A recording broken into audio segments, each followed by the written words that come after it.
Well, I have got a great episode for you today. A few months ago, I interviewed Dee Bolton of Faith Fueled Mom, and she talked about how she reached her fitness goals, how she dropped the timeline altogether, and you guys loved it. And I think it's because fitness and health and all of that stuff can be a really stressful, hard thing for moms. I mean, I think back to when I actually worked out and went to the gym on a regular basis. I think it's been 7 years. No, 8 years, because my daughter's 7 and I stopped when I got pregnant. So add almost another year to that. So that's why I love moms who get it and who can actually provide real, tangible, totally practical things that I can do in my everyday mom life. So today I have with me Rebecca Schadel from The Solid Mom, as well as her baby. I mean, this podcast is called Moms Grab Coffee, right? And sometimes moms need to bring their babies to grab coffee. So you'll hear a few giggles here and there, which is so sweet. But she's going to talk about her story. She's going to talk about her fitness journey and what we moms can do to really start taking those initial steps to get healthier, to get us to a place where we feel better and are more energized. All right, so before we dive in, if you love the show, I would love it if you could take a quick second, pause the episode, go rate the show 5 stars on Apple Podcasts, Spotify, or wherever you're listening. That would mean so much to me and just keeps me really encouraged. Thanks so much. And now, without further ado, it is my pleasure to welcome Rebecca Schadel.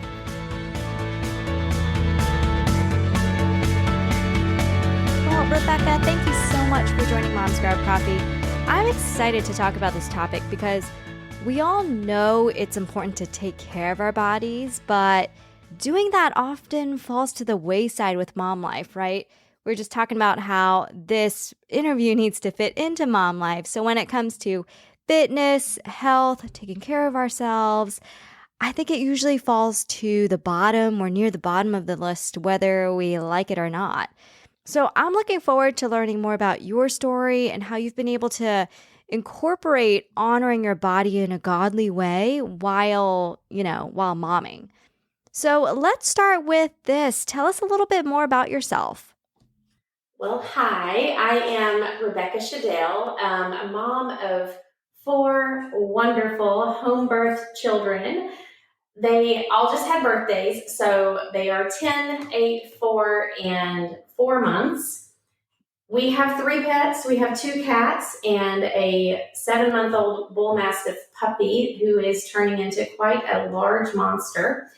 And we live in Charlotte, North Carolina. We love the outdoors, and we're a homeschool family with just a mixture of classical and some Charlotte Mason styles. But we like to be home and together. Wow, that's awesome. I didn't know you had all those pets as well, which can often feel like additional children, right? Especially that little puppy is going to be massive. Wow, so that is a whole lot plus homeschooling. How did you begin to make taking care of your body a priority in your life with all of that going on? I feel like I have been health conscious my whole life, trying to eat well and exercise, playing sports when I was younger, paying attention in health class. But after college is when things started to change for me. I joined a gym, and for the first time, I spent so much time inside a gym with exercise that I actually ended up getting a job there. And that began my career path to become a personal trainer and a group fitness instructor. So basically, I've always just implemented knowledge as I learned it. And through the years, I've continued to gain more and more knowledge because of clients or family members that have struggles. There's a lot of chronic illness in my family, and so staying active and nourishing my body with good food has kind of been my long-term plan to stay well and active as long as I can. Yeah, so when you became an instructor, had you become a mom yet? No, that actually came later in life. I'm what I consider to be an older mom. So I had already established my personal training and clients prior to having children. Okay, so children came later, but it sounds like you were still able to maintain your fitness goals and maybe even continue being an instructor. Yes, so I've been a group fitness instructor for over 20 years, teaching cycle, kickboxing, weightlifting, a little bit of everything, core, just lots of different classes that I've been trained in. I've been trained in yoga, and so now currently I still teach kickboxing and cycle are the two that I currently keep up with. When I did have children, I had to back off a lot of the commitments I had regarding teaching classes. I want to teach everything because I do love fitness, but you just can't do that when you have four kids or even Right, one. yeah. Exactly. And with all the pets as well, because they have needs too. Correct. So, when you had kids, let's get back to, when you were a fitness instructor. It's a huge part of your life, and then you had kids. Um, well, let's just talk about your first child because that's such a huge change, and you don't really ever know what you're stepping into as a mom, even though, you can read all the books out there and prepare as much as possible. At what point did you get back into fitness? Because that's a really hard part of motherhood, right? Not only are you going through with the challenges of learning how to be a mom, learning how to take care of this human, but your body, your mental state, your emotional state are all going through these major changes as well. So, at what point did you decide, okay, now is the right time to start prioritizing my health again? So prior to kids, I had made health and fitness such a large part of my life. Now it looked very different before children. A lot of changes were made after I had my daughter. She's my oldest. But I would say that I never stopped. I had such a great routine and love exercise and love nourishing my body so much that I never really stopped. It was one of the reasons we work with a midwife. All of our children were home birthed. And it's one of the reasons that the midwife was willing to work with me is because of the habits that I did have. So I literally taught a cycle class less than 24 hours before I gave birth to my first daughter. And then after she was born, my labor was very, I would say, easy. And within 2 weeks, I was back exercising like light, gentle, of course, but I was still moving my body, like whether it was going for a walk and pushing a stroller or whether it was, just, doing arm movements, bicep curls with my new baby. I still found ways to move my body even while I was in recovery. But of course, I took some days off after having a baby, but I never really quit. Like I would have considered it like a vacation, doing what you can with whatever you have at the time. And so that's what I've done with actually all four of them. I have taught gym classes, group fitness classes, all the way up to giving birth, and then taking a few weeks off to let the body heal, but still finding ways to move and keeping good nutrition throughout as well. Yeah, so let's really talk about the tactics here. And I want to go back to what you said about having your first baby. You did things like walking, taking a stroll outside with the baby in the stroller, bicep curls with your baby. I think the walking, the moving your body, that all counts as exercise, right? It all counts as taking care of your body because I think maybe a lot of times we don't think that. We think it has to be a dedicated 30-minute session of Pilates or whatever. But all those little things that ultimately does equate to move your body and that ultimately helps your body. So really speaking tactically here, because I want to help moms who are in those early stages of momhood, whether it's, your first kid or your 15th kid, how do they start really incorporating those small things when you have that small baby? Yes, it all adds up at the end of the day. So I always encourage moms to use the few minutes that you have. We think that 5 minutes doesn't really mean much, but 5 minutes can mean so much when it comes to your health. 5 minutes can mean the difference in your mood. It can mean the difference in your whole day. It can mean the difference in your confidence level. So even 5 minutes worth of movement, even stepping outside in the sunshine and doing a push-up against the wall, anything like that that you can make time for makes a huge difference in your mindset, if nothing else. And it gives you that boost that you are doing something good for yourself. It might not look like what it looked like a few weeks prior, before you had the baby, but it's still productive. And I think just staying in that mindset of, hey, I did 5 minutes for me today. Tomorrow I might get 10 minutes. But it's really important that I kind of seize the moment. And I would, especially a new mom, I would encourage them that when someone comes to your house and they want to help you with something, let them help so that you can take that 5 minutes to do deep breathing. Deep breathing is a great exercise for your body and your mind. Um, Ask them to, do your dishes so that you can walk around in your driveway or take your dog out for a walk and push the stroller. All of those things make huge, huge differences. Yeah, all those minutes add up. And being able to multitask, momming and working out, I think is huge. I mean, I am all for that. It's kind of like, doing those Kegel exercises if you're sitting there and nursing, like go for it, multitask that.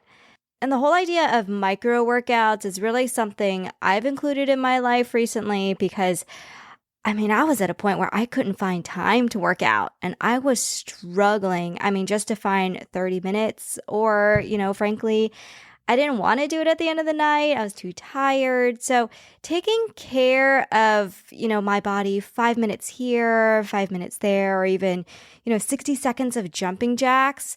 If that's all I had, that's all I did. And it really actually boosted my mood and my energy levels. So try that out if you haven't. What are some other things that we can do for us really busy, tired, exhausted moms? I would love to give you three really good tips today. Anybody can tell you to drink water and exercise and eat right, but today I want to give you three really good ones. The number one is start now. There is never going to be a perfect time. So you have to decide to start today. And it doesn't matter what day it is. There is no magic day of the week. Everyone wants to start on Monday, but I would tell you, if you're feeling this, if you're listening to this right now on a Thursday, then you need to start on a Thursday if you're feeling convicted over it. It is not going to be easier. Monday, the school schedule is never going to automatically line up with whatever you have going on. And you just have to decide that you're going to start right now making decisions regarding your health. And that means moving your body and giving yourself proper nutrition.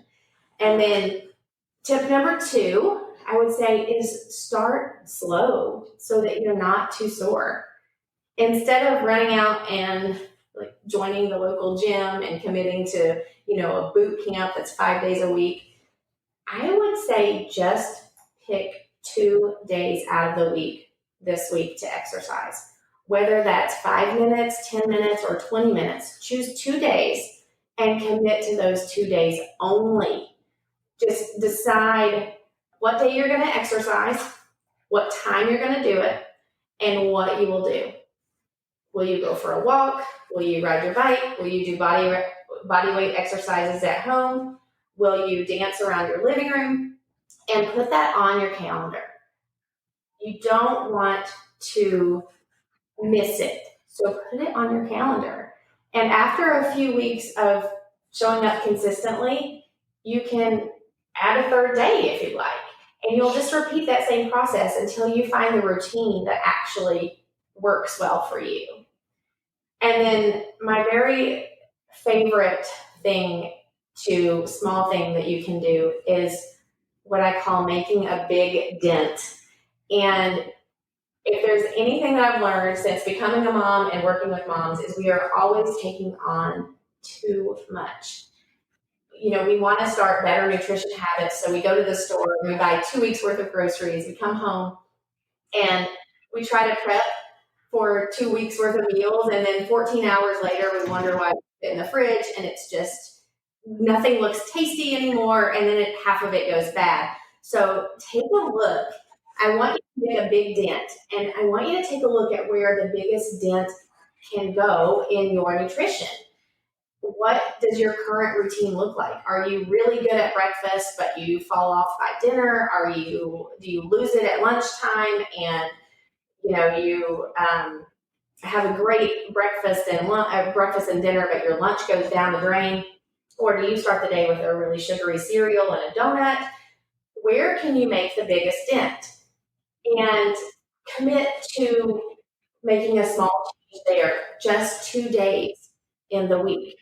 If you're not great with lunches, commit to packing your lunch twice that week. If you struggle with breakfast, then maybe make a couple breakfast muffins to have on hand. We don't have to go out and start 100%. We can start with these small little changes. And if we start in a place where we're not very good, then we can make that area better and better and better. Because it's really easy when we first get started to want to start where we're already strong. Hey, I'm great with breakfast, so let me go and do more breakfast things. And that's how we end up with 45 breakfast recipes, and we still haven't figured out dinner. So choose the place where you need work and make a big dent in that area. That is amazing and honestly feels and sounds so doable. But Rebecca, would love to get back into those beginning stages. So once you had your baby, as you started getting back to your regular routine, if I can call it that, what did that progress look like? Was it the first day was 5 minutes and the second day was 6 minutes, or how long did it take you to get back to your pre-mom fitness routine? I think it takes a good, you have the baby and then you want to really recover. And I would say that you take it very lightly, whatever your doctor says, for 4 to 6 weeks, that you're very light. But then after that, usually it depends on where you were before.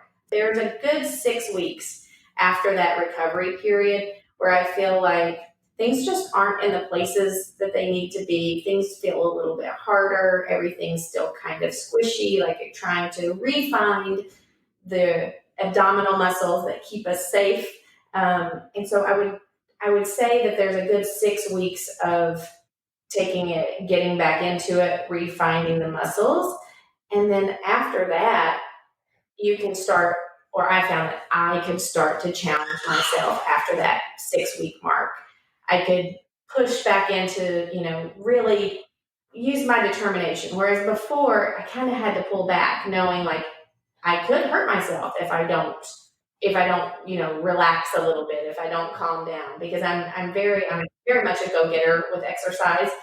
And so I just don't want to hurt myself. And so I would have to remind myself before every workout, okay, we're not going to push as hard as we normally do. We're going to be very conscious of what feels good and what does not. And I like to lift heavy weights, and anything that required core strength, I would just back way down. So if I was doing a squat, I would slow down. I would go much lower on my weight. It's basically relearning, just re-feeling everything, because your body does feel very different during those stages. Your baby agrees. So, Rebecca, I want to reiterate something really important that you said. The whole idea of listening to your body and taking it slow, I think is really, really critical. Because at least, for me, if I have a plan or a set routine, my goal is to finish it. But, at some point, if you need to take a break, if you need to slow it down or stop or completely switch gears altogether, if you only get your 2 minutes in instead of, the 10 minutes you wanted because you're listening to your body, I think that's still success. Absolutely. I had another mom on the podcast who spoke about her fitness journey, and she dropped the timeline altogether. Like she didn't have a set goal and a set defined time period. She just took it as she needed to with mom life and everything else going on. And eventually she got there. So I think that's really important to recognize and to ultimately make sure we're giving ourselves grace at the end of the day. Absolutely. Everyone's journey is different. And if it depends on, how the baby got here and how hard that was on your body. Our bodies are very different, but they're also very smart. They do respond well and they respond to small little things. So having the grace, and definitely, I, I do not recommend having a timeline or even expectation when it comes to getting everything back in line, because everybody's situation is different. Everybody's situation. And you don't want to have that expectation on top of all the other expectations that you gain from being a mom.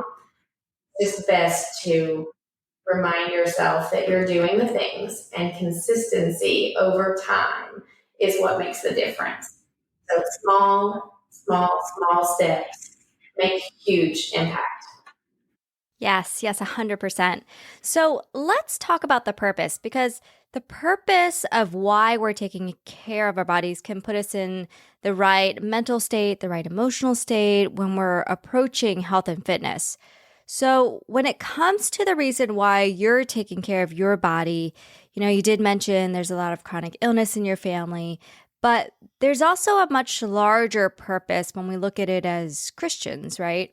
I mean, God says to honor our bodies, and when we do that, we're better fit to answer his callings and be obedient to them. So, Rebecca, when it comes to health and fitness and the faith, what was your driving purpose? I'd like to answer that by backing up just a little bit and telling you a little bit more about my story, if that's okay. Yeah, absolutely. So I would not say that my journey has always been the healthiest approach. There were many years that I believed all the cultural lies, that I needed to look a certain way or wear a certain size. And I was constantly trying to lose 10 to 15 pounds. I yo-yoed for years with restriction and emotional binge eating. And I spent years thinking that exercise was going to make up for, my diet failures. And although I wouldn't say that I ever felt like I tortured my body with exercise, because I do love movement, I would say that I pushed myself to an extreme. And my oldest daughter is 10. And about 12 years ago, I had a very specific moment when my philosophy and my outlook on diet and exercise changed in a moment. I was on a date with the most wonderful man in the world. And we were at this gorgeous restaurant in Charlotte. And I was wearing this skirt during our date that like pinched my side. It was just too small. I was up about 10 pounds above what I preferred to be. And it was tight. I was very uncomfortable. And I just remember being very self-conscious. The server brought out the menus, and I can still, like, when I think about this story, I still feel the anxiety that I felt that day. I looked at the menu, and I pretty much determined immediately that everything on the menu was devastating to the progress that I had planned to make tomorrow, right? And I immediately began to kind of make my plan of how tomorrow was going to look and how I could get through this meal. And I sat at the table the whole date obsessing over every bite. And then all of a sudden, I had this moment when I realized that I was completely out of control. And I was sitting across the table from the man of my dreams, a man that I love to look at and talk to, who carries on wonderful conversations. He's a foodie and loves, food and drink. And all I could do was thinking about the calories that I was eating and how I was going to burn them. And so I realized that I hadn't heard a word of the conversation and I was completely checked out. And that made me so sad. I was missing those beautiful moments with him. And I went to the bathroom, and that's when I just lost it. I began to cry, and there was like this crease on my side from my skirt. And I was so mad at myself because I wanted to hear his thoughts and I wanted to discuss our dreams and be fully present for him, but I wasn't. And so I just cried to God for help. I remember praying and asking God, there must be a better way. And prior to that moment, I don't remember ever asking God to take control of that part of my life. Looking back now, it makes sense because at that moment, my perspective began to change. When I turned it over to God, I felt like my eyes were open to a better way. And at first, all I knew was that I needed a way to stop gaining that 10 to 15 pounds back every time I lost it. I needed a way to have a good relationship with food and a better relationship with exercise. And I just believed that there was healing for that. I'd always believed in healing, but I had never considered it in relationship to my health. And so I started doing some faith-based mindset work, and with journaling, that is actually what helped me get to the root of some of my thought distortions, some things that I was thinking that weren't true. That's where I believe God just led me back to the very basics.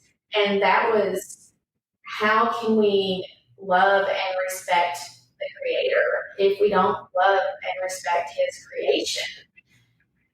It was actually during this time period, it was revealed to me in a dream that I realized I could find biblical reasons to care for everything else. I could find a biblical reason to care for the earth and to care for others, but I had never really considered giving a biblical reason to actually caring for myself. But I remember thinking when I woke up that if God made the world for us and we can understand that we need to care for it, then how much more important are we to Him? So that's when I really started to bring God into that area of my life. And it's really it had always been easy for me to tell somebody else, you are wonderfully made, and God created you to, He gave you this body so that you would feel well and you could move well. It was a game changer when I was able to relate those things to myself. So I was on that healing journey, and then that's when I got pregnant. I became so astounded at what a woman's body is capable of. And in like my gratitude journal, I remember this one specific entry in 2012 that said, I am actually growing a human and I'm pretty good at it. And so it was just something I was so thankful for because my mindset shifted at that time and my eyes were just completely open. I fell in love with my body again, its ability to bring me through, every day from one day to another to grow and stretch and everything. The entire pregnancy, I was completely in awe of what my body was able to do. And so I loved being pregnant. And even the weird, quick, quirky, things that would happen, I still loved it. And so within a week of my daughter being born, I knew that I would never go back to what I was before. And I knew that I didn't want to pass along any toxic traits to my daughter, any bullying behavior, thoughts. I never, ever want my daughter to speak to herself the way I did, or, yo-yo with diets. I don't want her to miss out on life obsessing over food or the scale. And I don't want her to feel unworthy or unhappy or dissatisfied with herself in any way. So I guess all of that is the backstory. And I would say that taking care of my body now, moving in ways that are fun, doing things that I enjoy doing, um, are all ways of honoring God's creation through movement, right? So I believe that we can do that in a fun way. And even just going back to the cycle classes that I teach each week and prioritizing, strength training that I absolutely love, it helps me in other ways in life. And I do believe that the energy I gain from doing those things and by keeping my body strong and eating the foods that nourish it and give it energy as well, I believe those things help me serve the Lord in whatever He wants me to do that day. So that's my outlook now, is really honoring the creation that God made and doing it in a way that allows me to be able to do more for Him. So when you're talking to your kids about taking care of their bodies, is that how you're teaching them to honor God's creation? Like, is that how you're, setting them up to love themselves and have the right driver when it comes to fitness? Absolutely, it is. Our children are very athletic. They love to move. And my daughter is in dance, and she dances with our church as well. But we talk to her often about moving your body for the Lord and how that can be a ministry for her. And my oldest son, he is 8 and he plays basketball. And we talk about honoring the Lord in his basketball too, how he can be, a good teammate, but also how him taking care of his body allows him to be able to do things for the Lord. So the 4-year-old, we talk about it a little bit and he overhears, but at some point we just want him to move his body in good ways. So we're practicing jumping jacks right now, which is really awesome. Rebecca, there are more resources and help that moms can find through your organization, The Solid Mom. And I want to take a minute to dig into that. What does solid mom actually mean? Because I think most of us will go to, muscles and being strong physically, but it's beyond that, right? As we've talked about today. So in your words, what does it mean to be a solid mom? So the Solid Mom is actually an acronym, and SOLID stands for strong, organized, loving, intuitive, and deserving. And we focus on strength of your body, your mind, and your soul. And we hit every area of your life. Within the Solid Mom, I teach moms to take a spiritual and physical approach to making the lifestyle changes that they need with nutrition and exercise and mindset so that they can reclaim the body that they desire and the confidence that they desire with that biblical approach in honoring their bodies to reach their goals.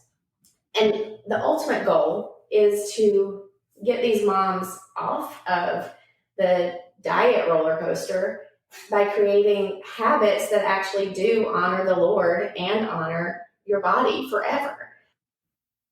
Yes, I love that. I think that's such an important mission.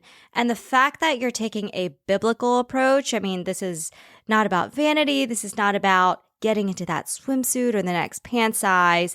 This is about taking care of our holy God-given gift. So as we close out here, where can moms go to learn more about the Solid Mom and connect with you? I will make it super easy on you.